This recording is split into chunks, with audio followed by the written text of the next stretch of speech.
안녕하세요. 결혼자금 3억 원을 지원받는 신혼부부는 몇 명일까?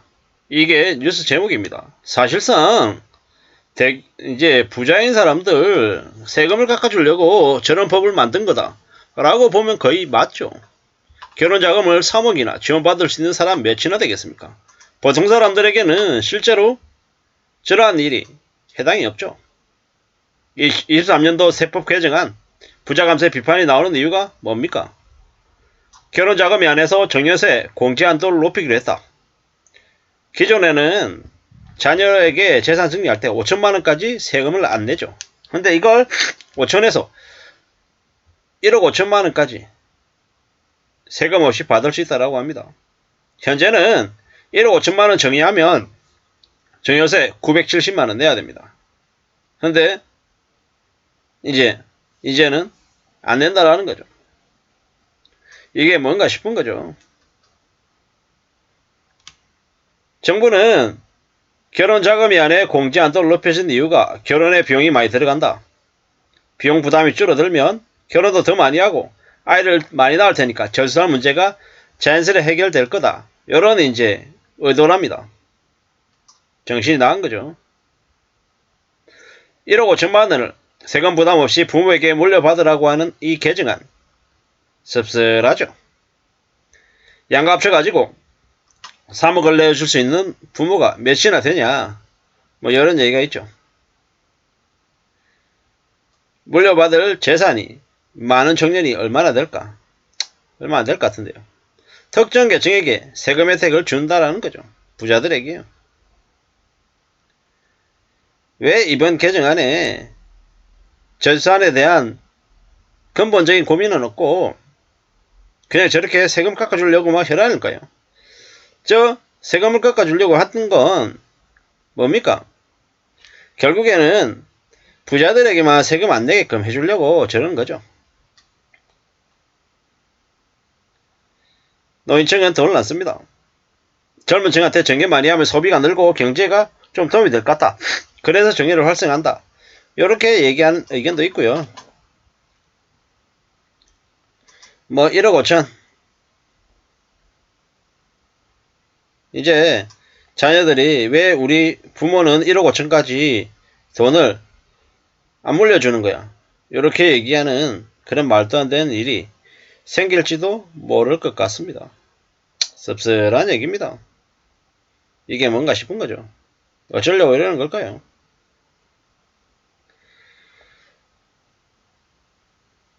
부자 감세죠, 부자 감세. 뭐, 왜 세금을 저렇게나 깎아주려고 혈안일까요? 되도록이면 세금을 낼 거는 세금을 내게 하고, 뭐, 서민들의 부담을 좀 줄여줘야 되는 거 아닌가? 뭐 이런 생각이 드는데, 뭐 제 생각이 틀릴 수도 있고요.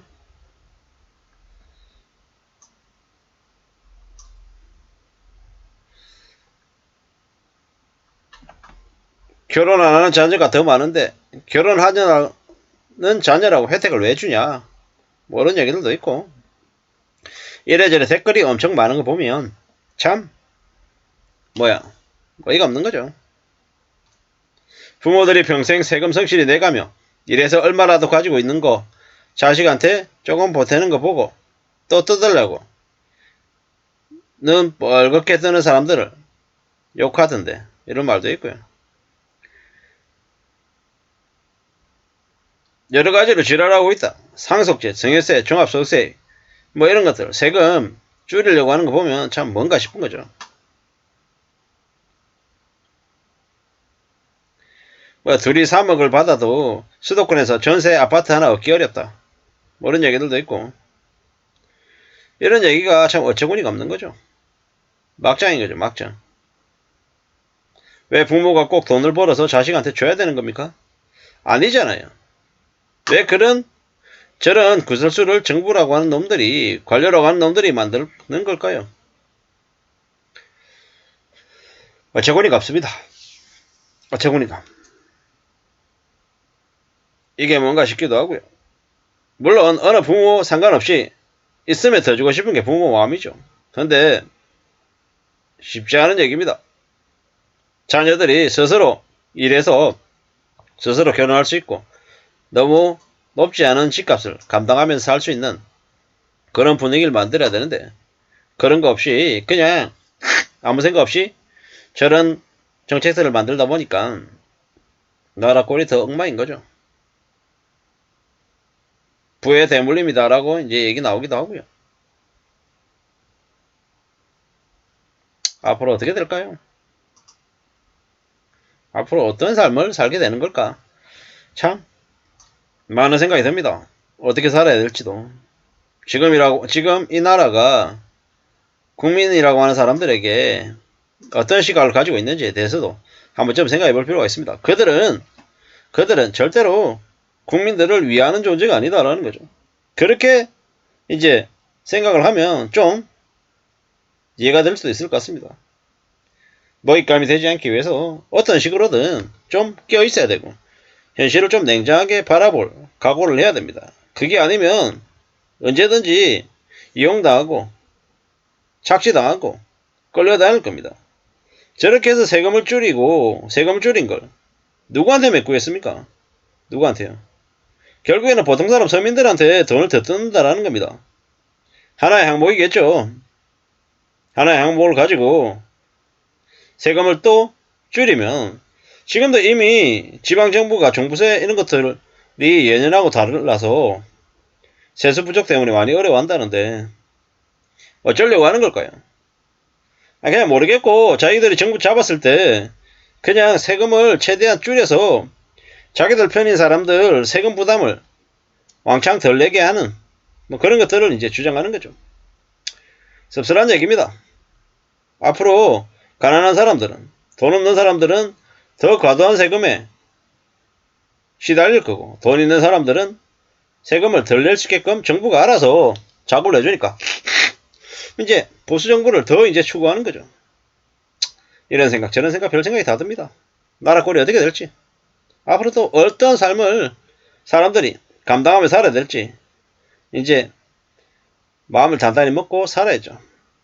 그래야 된다는 생각이 더 많이 듭니다. 앞으로 우리는 함부로 정부를 믿어서는 안 됩니다. 이 나라는 철저히 기득권의 나라이기 때문에 보통 사람들은 정부를 믿거나 정부가 이렇게 해줄 거야 저렇게 해줄 거야 라는 기대 자체를 버려야 됩니다. 오직 스스로 먹고 살 공리하고 삶을 지키려고 애쓰고 아등바등 그래야 삶이 괜찮아질 것 같습니다. 많이 무섭습니다. 많이 우려스럽습니다. 이게 지금 현재 상황입니다. 대한민국은 있는 사람들의 나라인 거지. 보통 사람들, 서민들을 위하는 나라가 아님을 이번 정책을 통해서 다시 한 번 더 깨닫게 되는 것 같습니다. 어떻게 살아야 될지 스스로 고민하고 스스로 대책을 세워야 될 것 같습니다. 이상입니다.